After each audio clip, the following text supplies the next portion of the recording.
Баршаңызға сәлем, сіздермен Үрбіш. Бүгін асқабақтан манты жасайтын боламыз. Бұл тағам баршаңызға белгілі, бірақ сонда да өзімнің алып қосар кеңестерімен бөлісетін боламын. Ең алдымен қамырын дайындаймыз. Жаңағыдай манты қазанда қамыр қатты жабысқалмау үшін, бір-біріне де қатты жабыспау үшін жұмыртқаны қосады және салқын су құйып, тұз салып, жақсылап ерігенше араластырып алыңыз. Онда міндетті түрде електен өткіземіз, өйткені манты, пельмень ет асқан кезде қамыр жайғанда арасында іртік-іртік қатып қалған қамырлар шығады, сол ұнды елемегеннен болады. Енді аз-аздан ұнды қосып, қамырын қатты қылмай илейміз. Қамырды илеген кезде осындай лопатканы бірінші пайдаланып алыңыздар. Одан кейін қолға аса қатты жабыспайды деген кезде ғана онды себелеп орташа қамыр илеңіздер. Тым қатты жұмсақ та болмау керек мантының қамыры, және қатты да болмау керек. Сіздерге айтайын, жыртылмайтын қамыр болу үшін оған 2-3 жұмыртқа немесе сұйық май деген сияқты нәрсе емес, жыртылмайтын қамыр болу үшін бірінші қамырдың өзін июін қандырып алу керек, жақсылап илеу керек 5-10 минуттай. Қазірше бетін жауып қоямыз, сол аралықта осылай көкөністердің барлығын сыртын ашып алдым. Бір шамамен 10-15 минут уақыт кетеді. Қайтадан қамырымызды ашып, кішкене ұн сеуіп жіберіңіз де тағы да қамырды илеңіз. Осылай арасын 15-20 минуттай демалдырып, қайтадан 2-3 қайтара илеу, ол қамырдың июі деп аталады.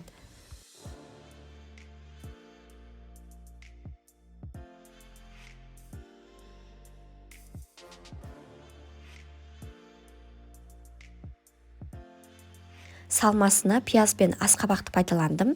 Ұсақтап майдалап турап аласыз. Өзіңіз қалағанын қоса берсеңіз болады. Етті ұсақтап турасаңыз немесе картоп, капуста пайдалансаңыз да өз еркіңіз. Қазір күн салқындаған күздің мезгілінде асқабақтың сезоны.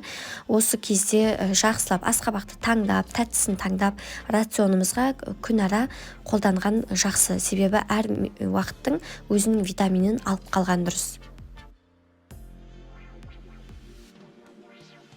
Міне достар, барлығын туырлап дайындап алдық. Енді қолымызды араластырып, қолымызды былғамай жатып, қамырымызды алып, тағы да соңғы рет қайталап, жақсылап июін қандырып алыңыздар. Одан кейін, илеп болғаннан кейін ғана, мысалға, неше зуалаға бөліп жаясыз, соған дейін бөліп алыңыз. Мен мысалға кішірек үшеу етіп істеп алдым, өйткені үлкендеу етіп жайсам, жаңағыдай түйетін кезде жалғыз өзім түйем ғой, сол кезде қатып қалмау үшін, қаясып қалмау үшін осылай кішірек етіп жасап алдым.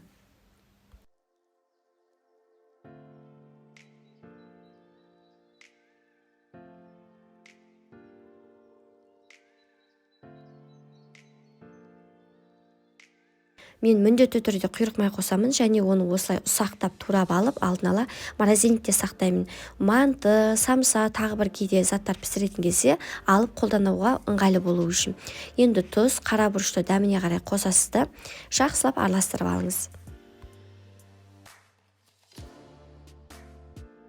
Ал енді қамырымызды жайып бастаймыз. Менің тұрақты көрермендерім біледі. Бастапқы уақытта қамырды жаятын кезде көбірек ұнды себеміз. Сонда қамырыңыз бір-біріне жабыспайды, оның үстіне тез жаятын боласыз.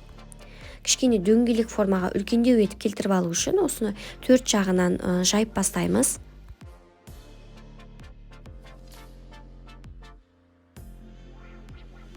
Мұқият қараңыздар, қамырды жайып жатқанымда мүлдем қамырға тесуге болмайды. Тек оқтаудың ортасына дейін ордап, оқтауды ғана айналдырыңыздар. Сонда сіздердің қамырларыңыздың шеті қалың болмайды. Кейбір кісілер бар я, мына ортасынан алып, шетіне қарай қамырды жаяды. Ортасы жұқа болады да, ал шеттерінің барлығы қалың болып қалады. Сондықтан да мына орап алған кезде тек қана оқтаудың екі шетін бір келкі етіп ұстап жая беріңіздер. Тағы бір кеңес, оқтауға орап жатқан кезде қамырларыңыздың арасы бос болмасын, кішкене нығыздау етіп өзіңізге қарай тартып ораңыз, сонда жақсы жайылады. Соңына қарай ұнды аз себіңіздер, себебі ұны көп болып кетсе, мантылер түйген кезде жабысуы қиын болады. Міне қамырды толықтай жайып болды. Қамырымыз дайын. Қараңыздар, қатты екені де көрініп тұрған жоқ. Кішкене созса, жұмсақ болып тұр, бірақ былбырап та кеткен жоқ. Енді қамырымызды осы видеодағыдай етіп келтіріп аласыз. Яғни бізде 4 бұрышты квадрат етіп кесуіміз керек, соған ыңғайлы болу үшін.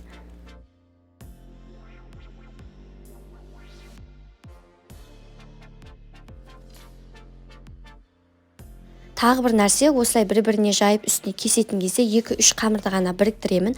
Барлығын бір-бірінің үстіне қоймаймын, себебі тағы да жабысып қалу ықтималдылығы жоғары болады.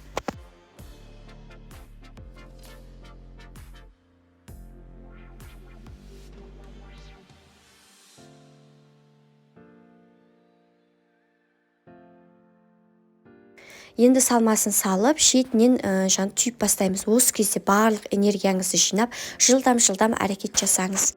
Егер де мен сияқты тек асқабақтан жасайтын болсаңыздар, молынан етіп салып түйе беріңіздер. Себебі піскен кезде асқабақта пияза басылады өзінің формасынан. Сол кезде ішінде салмасы азғантай, ал қамыры үлкен болып көрініп қалады.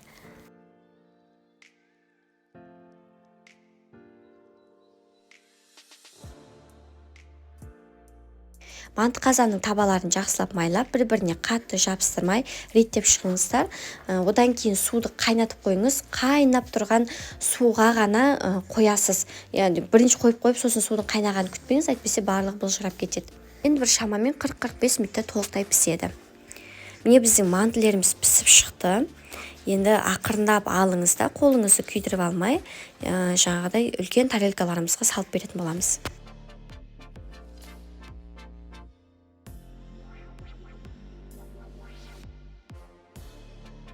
Мен манты піскен кезде міндетті түрде осылай қолдың сармайын бетіне жан-жағына жағып шығамын, сондай жылтырап, әрі оның үстіне жұмсақ болып тұрады.